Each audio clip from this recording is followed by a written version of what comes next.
내 마음이 상하며 내 모든 뼈가 떨리며 내가 취한 사람 같으며 포도주에 잡힌 사람 같으니 이는 여호와와 그 거룩한 말씀 때문이라.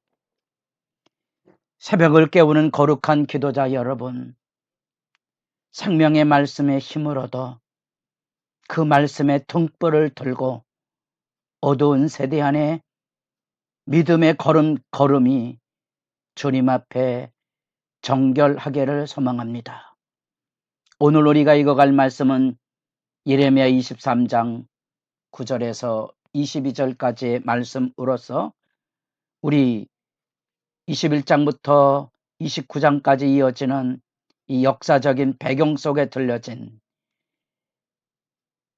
11장부터 20장까지가 언약 파괴의 죄악에 대한 고통 속에서 몸부림한 선지자의 절규와 애타는 호소가 담겨져 있다면, 이 단락에서는 역사적인 배경으로서 왕들을 불러내어 그들의 죄악상을 또다시 하나님의 말씀을 어기고 양떼들을 돌보지 아니하고 자기들이 치부하고 사치했던 죄악상을 고발해내므로 너희가 제일 먼저 심판의 자리에 끌려갈 것에 대한 역사적인 심판을 이제 들려주며 상사간의 직언이죠. 생명의 길과 사명의 길. 그렇다고 해서 그 생명의 길은 편한 길이 아닙니다. 포로의 가정을 건너가야만 되는 눈물의 골짜기를 지나가야 하는 길입니다. 그 한가운데 우리는 23장에서 놀라운 하나님의 새로운 구원의 신탁의 말씀을 1절부터 8절까지 우리가 어제 살펴보았습니다. 이렇게 탄식과의 통 곳곳에 샘물이 흐르는데 위대한 증언을 우리가 23장 1절에서 8절까지의 말씀을 보며 하나님의 이름 한 가지 여호와 우리의 공의라. ጼ다카라는 말이 구제의 의미도 담겨져 있는 하나님의 의의 그 궁율의 시각이 담겨져 있다 그랬습니다. 그 하나님의 의, 이 하나님의 의는 단지 신학적인 용례가 아니고 여러분들이 로마서 3장 21절에서 25절까지의 말씀을 읽어가며 분명히 짚고 넘어가야 될 구원의 확신에 대한 증거가 그곳에 담겨져 있는데, 그게 무엇인고 하니 하나님의 의, 하나님의 의가 우리에게 온 겁니다. 하나님의 의란 하나님이 자기 백성을 용서하사 죄 가운데서 안아주는, 인간인 우리가 하나님 앞에 마주서는 그 당당함의 의로운 관계를 표현하는 말입니다. 그런데 이제 우리가 읽어볼 9절부터 마지막 40절까지의 23장의 내용은 통곡의 거짓 선지자들의 횡포에 대한 고발과 탄식입니다. 그래서 20장에서 예레미야가 통곡하죠.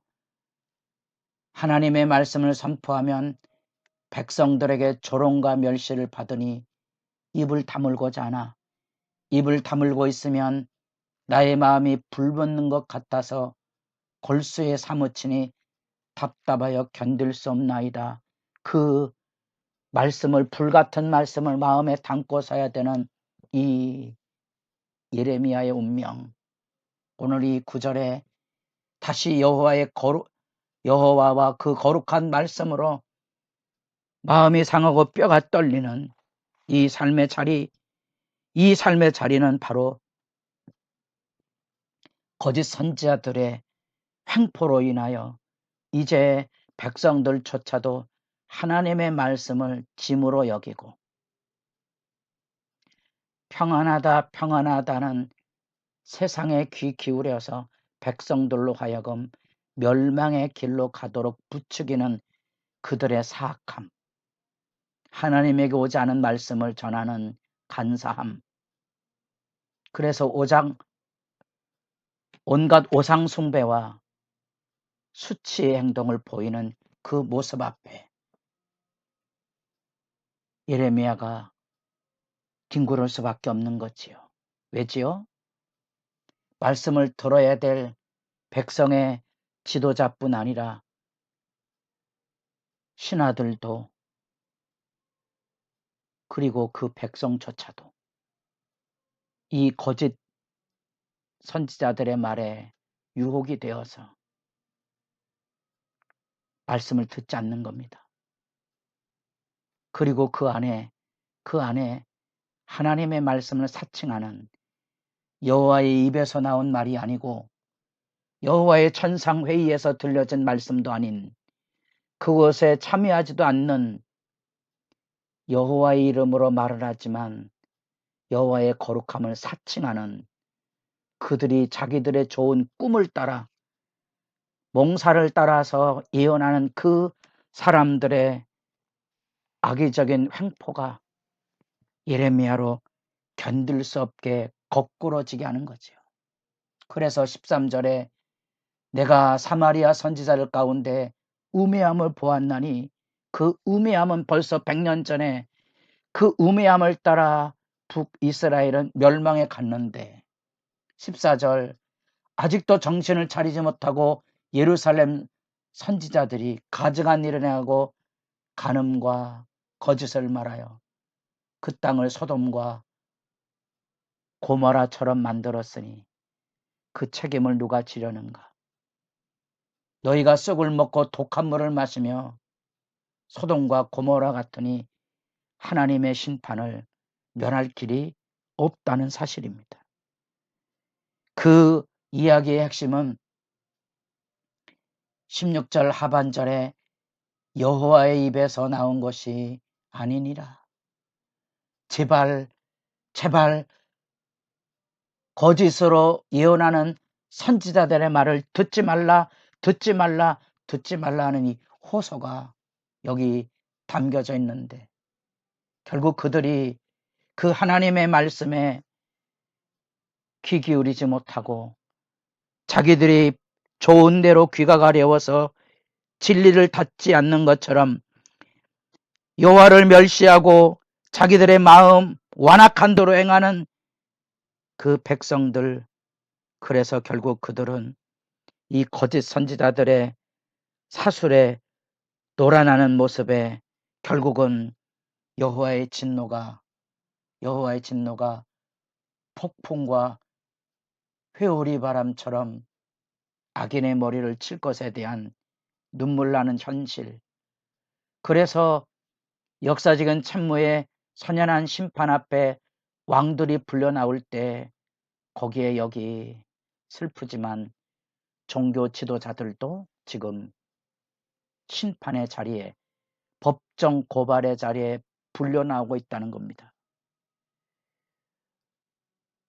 어쩌면 하나님의 교회 안에 지도자들이 목회자들이 교회의 일꾼된 이들이 하나님 앞에 경건을 지키지 못하고 말씀에 떨림을 가지고는 경건이 무너져 백성들조차 흩어져 버린 거죠. 누가 요즘 시대에 회개를 외치고 누가 요즘 시대에 십자가 이야기하고 누가 요즘 시대에 고난을 짊어지고 가야 될 말씀을 전할 수 있겠습니까? 아마도 현실에 지치고 상한 이들은 싸매고 돌봐야 되는 것이 마땅한 도리가 아니겠는가. 그러나 한 가지 위험성은 바로 그것이 백성들로 하여금 그저 편하고 달콤한 이야기에 그칠까 하는 우려입니다. 우리가 하나님의 말씀 앞에 십자가의 복음 앞에 통회하고 통곡하여 엎드려져서 하나님의 사랑으로 새로나지 않으면 우리가 예레미야를 통하여 배우는 애통의 눈물의 자리를 찾아 하나님 앞에 가슴을 치고 거꾸러짐 없이 하늘의 위로를 만날 수 있다는 것은 거짓입니다. 그러나 사람들은 그 하나님의 말씀에 떨림보다 말씀을 듣지 않는 거지요. 성경책도 좋아하는 말씀 한 빨간 줄을 긋고 신명기 28장도 절반만 믿습니다. 복을 준다는 말. 저주가 쏟아진다는 말은 읽지도 않고 그것은 설교도 아니하고 받아들이지도 않습니다. 이 그릇된 아집의 모습이 종교 지도자들의 무책임으로 백성들에게 부추겨진 거지요. 그 탄식과 아픔이 큰 겁니다. 헛된 말과 여호와를 사칭하는 교훈에 사람들이 마음을 빼앗기게 된 것은 그들 자신이, 백성들 자신이 여호와를 멸시하고 자기 좋은 대로 행하고자 하는 그런 악의 곧 세상을 사랑함에 찌든 모습이 있기 때문에 그런 거지. 하나님의 심판이 왕들을 통하여 먼저 일어날 것처럼 종교 지도자들에게 쏟아부어질 것에 대한 경종을 지금 예레미야는 우리에게 일깨워 주고 있습니다. 새벽의 기도자 여러분, 하나님 말씀 앞에 서십니까? 정직하게 서서야 됩니다. 우리 인간은 하나님 앞에 바로 서기에는 우리 안에 있는 마음의 죄악이 너무 깊고 쓰라리라는 겁니다. 오직 주님의 은혜로 새 마음, 날마다 마음을 새롭게 하여 일어나는 거룩한 부르심, 영광이 있기를 진실로 바랍니다.